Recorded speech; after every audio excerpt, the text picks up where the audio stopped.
projector នៅពេលដែលយើងចាប់វានៅលើពេដាលណាអញ្ចឹងយើងត្រូវធ្វើការបញ្ច្រាស់វាយើងត្រូវការយកជើងទៅលើហើយយកក្បាលមកក្រោមអញ្ចឹងនៅពេលដែលយើងយក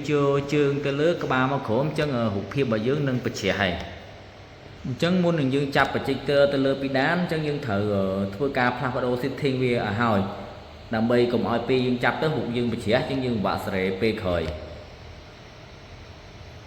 អូខេនេះគឺជា projector របស់យើងដែលយើងត្រូវធ្វើការចាប់ឃើញទេនេះគឺយើងជាធម្មតាគឺអត់បញ្ច្រាស់ទេណាយើងដាក់អញ្ចឹងនេះជើងវានៅក្រោមនេះជើងវានេះជើងវាអញ្ចឹងនៅពេលដែលយើងចាប់លើពីដានគឺបញ្ច្រាស់ហើយអូខេអញ្ចឹងដើម្បីបញ្ច្រាស់វាបានយើងចូលមកកាន់មនុយនៅលើ tele របស់យើងនេះចុចមនុយមកនេះខ្ញុំចុចថយក្រោយសិនមកអូខេខ្ញុំចុចថយក្រោយទៀតអញ្ចឹងយើងចុចមនុយមកបន្ទាប់ពីយើងចុចមនុយហើយនេះយើងយក extend នេះណាយើងយក extend បន្ទាប់មកទៀតបន្ទាប់ពីយើងយក extend សុំ zoom ទេដើម្បីឲ្យយើងមើលស្មើអូខេយើងយក extend មកអញ្ចឹងកន្លែង extend ហើយយើងចុចអូខេនេះយើងចុចនៅបេតុងនេះទៅណាបេតុងកណ្ដាលនេះណាអូខេចុចបេតុងកណ្ដាលហ្នឹងអូខេមកអញ្ចឹងវានឹង load អាលឿងចូលមកខាងក្នុងបន្តមកទៀតយើងចុចកន្លែងនេះកន្លែង projector ហ្នឹងនេះកន្លែង projector ហ្នឹងយើងចុចអាកដាលនេះទៀតមកណាយើងចុចកដាលនេះចុចអាកដាលនេះមកអូខេយើងចុចកដាលហ្នឹងមកតោះទៀតកន្លែងនេះយើងយកbrand selling ណាយើងយក brand selling មកវានឹងធ្វើការ rotate ឲ្យយើងអញ្ចឹងខ្ញុំចុចមកអូខេបន្ទាប់ពី rotate ក៏ប៉ុណ្្នឹងមកតោះទៀតយើងធ្វើការចុច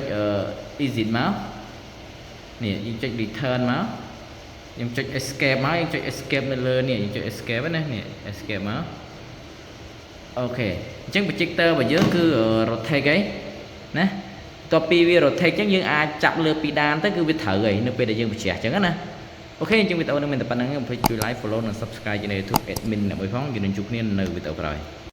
នៅក្នុង projector របស់យើងបើសិនជា projector របស់យើងអត់ច្បាស់ហើយយើងអាចធ្វើការសេរីវាឲ្យច្បាស់តាមរយៈ option នេះបាននេះអូខេឥឡូវ projector របស់ខ្ញុំសេរីអត់ច្បាស់ឃើញទេឃើញព្រាលទេអញ្ចឹងនៅពេលដែលខ្ញុំសេរីអានេះមកឃើញច្បាស់ឃើញច្បាស់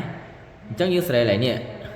ដើម្បីឲ្យបានច្បាស់មិនច្បាស់នេះបងប្អូនសេរីកន្លែងនេះណានេះបេតុងមួយនេះគឺយើងទាញវាទៅមកទៅវិញទៅមកគឺយើងសេរីកន្លែងហ្នឹងគឺច្បាស់ចាំមើលឃើញទេនេះខ្ញុំសេរីឃើញច្បាស់ហ៎